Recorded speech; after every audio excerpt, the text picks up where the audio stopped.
नमस्कार. टॉकेट इन मराठीमध्ये आपल्या सर्वांचं स्वागत आहे. जिल्हा परिषद पंचायत समितीच्या निवडणुकीच्या अनुषंगाने आता आपण माळशिरस तालुक्यातील पिलीव जिल्हा परिषदेच्या गटामध्ये बचेरे येथे आहोत आणि आपल्याबरोबर गटामधील काही मतदार पण आहेत. खरं तर जिल्हा परिषद निवडणुकीचे रणधुमाळी चालू झाले आहे. काय वातावरण आहे तुमच्या गावामध्ये एकंदरीत? आमच्या परिसरामध्ये शरदचंद्र पवार गटाचे तुतारीचं वातावरण चांगल्या पद्धतीने आहे आणि पहिल्यापासून त्या गटाचं काम पण आहे आणि त्यासाठी संग्रामसिंह जागीरदार उमेदवार आहेत. त्यांचं पहिल्यापासून म्हणजे गेले 40 वर्षापासून काम चालू आहे.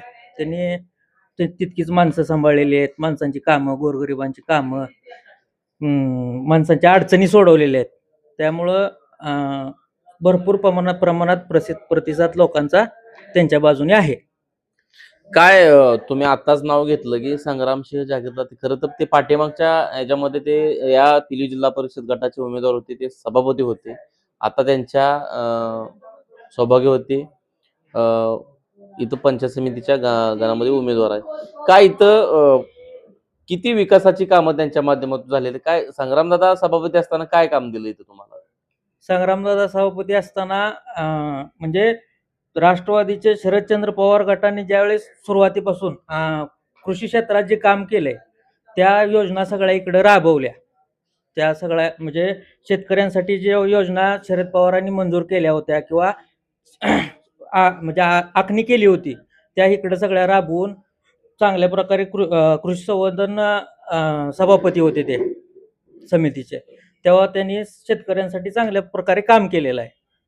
बाकी आता तुम्ही बचेरीमध्ये खरं तर ही नीरा देवधरच्या पट्ट्यातील 22 गावामधलं हे दुसरं गाव आहे बचेरी. काय आता पाण्यामध्ये काय पाण्याची वगैरे काय अडचण आहे, तर विकासाची कामं किती राहिले त्याने आता पेंडिंग काय आणि काय व्हायला पाहिजे आता हे भाजपवाले म्हणतात की आम्ही नीरा देवधरवरून पाणी या 16 गावांना देणार आहे किंवा हे इतक्या लांबून पाणी यांना पाणीच द्यायचं आहे. तर आमच्या 7 किलोमीटर अंतरावर राजेवाडी धरण आहे. मग इतका लांबनं खर्च करून तुम्ही पाणी तिकडून जे आणायचं आश्वासन देत आहे ते 7-8 किलोमीटरवरून राजेवाडीवरून आणून द्या ना. अशी मोकळे आश्वासन कशासाठी देत आहे पाण्याची? हे भाजपवाले म्हणतात की नीरा देवधरवरून या 16 गावांना पाणी द्यायचं आणि दुष्काळ हटवायचा.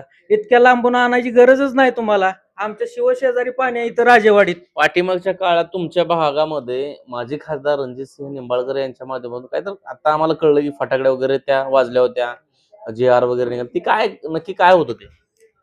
त्यांनी आमच्या 2 गावांनी किंवा आमच्या बचेरी गावाने मतदानावर बहिष्कार टाकला होता.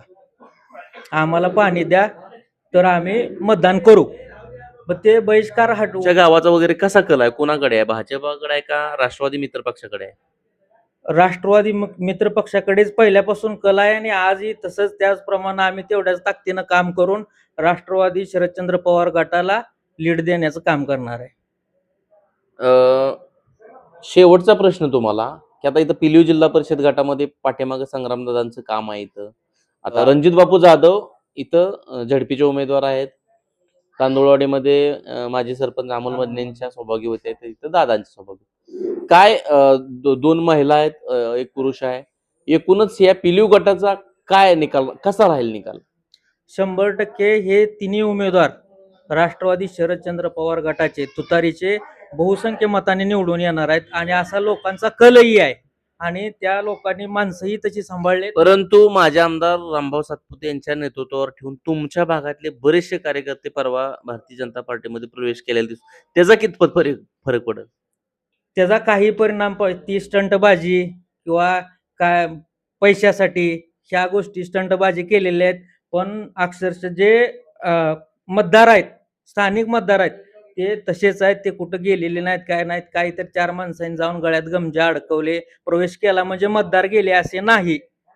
पहिल्यापासून शरदचंद्र पवार गटाला मतदान होत होतं त्याच पद्धतीनं त्याच्यापेक्षा जास्त त्यांना मतदान होणार आहे. धन्यवाद. बचेरी गावाचा कल काय आहे? बचेरी गावाचा कल ही ह्याच्या पाठीमागं आताही कायम मोहिते पाटील आणि जानकर साहेबांच्या बाजूनच राहिलाय आणि इथून पुढेही तसंच राहील. किती मतदान साधारणतः तुमच्या गावचं? मतदान साधारण 3500 ते 4000च्या आसपास आहे. पोलिंग एक 2000च्या आसपास होतं. तर काय या युतीचं सरकार होतं आणि इथं माझे आमदार रामभाऊ सातपुते यांनी तालुक्याचं नेतृत्व केलंय, त्यांनीही निधी दिला असं लोक म्हणतात, किंवा काय तुमच्या गावात रामभाऊंचा निधी किती आलाय? निधी फक्त पेपरमध्ये आणि जाहिरातीवरच आला. बछरी गावात काही निधी आलेला नाही. आणि जर आला असेल तर ती फक्त अंधभक्तांना दिसत असेल, प्रत्यक्षात निधी काही दिसत नाही. आता तुमच्या पिलीव जिल्हा परिषद गटामध्ये काय परिस्थिती आहे? दोन महिला उमेदवार आहेत तांदुळवाडी गणामध्ये आणि पिलीव पंचायत समिती गणामध्ये, आणि एक जिल्हा परिषद गटाचे आपले रणजित बापू जाधव हे या ठिकाणी उभा आहेत. काय परिस्थिती कशी आहे इथं? तर या तिन्ही उमेदवारांचा विचार केला तर ह्या तिन्ही उमेदवारांना पहिल्यापासून या गोष्टीचा अभ्यास आहे. ह्या पदापर्यंत ते पोहोचलेले आहेत आणि ह्या गोष्टी त्यांना नव्यानं सुरुवात कोणत्या गोष्टीची करायची नाही. कोणती फाईल कुठं घेऊन जावं, गेल्यावर काय काम होतं, ह्या गोष्टीचा पूर्णपणे अभ्यास आहे. ज्या दिवशी ती निवडून येतील त्या दिवसापासून कामाला सुरुवात होईल. जुनी त्यांची ओळ म्हणजे जुनं त्या गोष्टीचा अभ्यास आहे त्यांना. त्यामुळे ह्या गोष्टी शिकण्याला त्यांना वेळ घालवावा लागणार नाही. इथं तुमच्या बचेरीमध्ये काय विकासाच्या आता कोणत्या गोष्टीचा अभाव आहे आणि काय विकासाची कुठली कामं झाली ते काय राहिलेली आहेत? विकासाचं जरा बचेरी ही थोडं माळरानाचा भाग असल्यामुळं पाण्याची थोडी टंचाई आहे. पण पिलीव कॅनलनं काही लोकांनी पाईपलाईन आणलेत. इथं वर राजेवाडी तलाव आहे, त्या तलावातून सुद्धा पाणी आणण्याची संधी आहे. पण त्याच्यासाठी आता इथून पुढे काम करतील. या नीरा देवधरच्या पट्ट्यामधील 22 गावापैकी आपल्या माळशिरस तालुक्यातील 16 गाव येतात, त्यापैकी तुमचं बचेरी येतं, शिंगुर्णी येतं. काय वाटतं आता पाणी खरं तुमच्या या दुष्काळी पट्ट्याला कोण दिलं असं तुम्हाला वाटतंय? तसं पाण्याचा जर विचार केला किंवा कोण देईल, आता जे नेते मंडळी मोबाईलवर टीव्हीला जे करते, ह्याच्या फार पूर्वीपासून विजयदादापासून हे नीरा देवधरच्या पाण्यासाठी मीटिंग चालू होत्या. त्या गोष्टीची वारंवार तपासणी झाली किंवा वारंवार तो मुद्दा मांडला गेला होता. फक्त आता काहीतरी जाहिरात करायची म्हणून हे चालू आहे. पण हा मुद्दा विजयदादांपासून चर्चेत आहे किंवा विजयदादांपासून या कामाचा पाठपुरावा चालू आहे. नक्कीच, परंतु पाठीमागच्या काळामध्ये माळशिरस तालुक्यामध्ये मोहिते पाटील आणि उत्तमराव जानकर हे एकमेकाच्या विरोधात असायचे आणि राजकीय समीकरण घडली काही आणि मोहिते पाटील जानकर साहेब एकत्र आले आणि दुसऱ्या बाजूला भारतीय जनता पार्टी आहे. खरं तर जानकर साहेब विरोधात असताना मोहिते पाटलांवर अनेक टीका टिप्पणी केली, परंतु टीका टिप्पणी करत असताना कधी पातळी घसरली नाही. आता जे माझे आमदार रामभाऊ सातपुते आहेत, त्यांच्या अनेक स्टेटमेंट अशी आली की अतिशय वादग्रस्त स्टेटमेंट आली, त्याबद्दल काय सांगाल तुम्ही? जर एखादं आपल्या घरातलं वैर असेल तर आपण ते वैर फक्त त्या गोष्टीपुरतं ठेवतो. ते वैर असं चौकात आणत नाही. आणि जर बाहेरचं भांडण असेल तर ते नक्की चौकापर्यंत येतं. यासाठी जर जानकर साहेबांचं आणि मोहिते पाटलांचं वैर असेल तर ते तालुक्यापुरतं होतं किंवा घरातलं वैर त्याप्रमाणे वैर होतं. हे जे आता बाहेरचा उमेदवार आहे ह्याला इथल्या स्थानिक लोकांची किंवा ह्या ह्या मातीची काय संबंधच नाही. त्यामुळे ते कोणत्याच गोष्टीचा विचार करणार नाही. आज ज्या मोहिते पाटील कुटुंबांनी त्यांना जे हे सगळं दिलं, त्या कुटुंबाची त्यांना जाण नाही. उद्या जर कदाचित ह्याही इलेक्शनला त्यांचा सुपडा साफ होणारच आहे. उद्या ते जनतेही हेच आरोप ठेवतील, की तुमच्यामुळंच मी 4 निवडणुका पराभूत झालो. तुम्ही उद्या जनतेही बोट दाखवायला ते कमी करणार नाहीत असं मला वाटतं.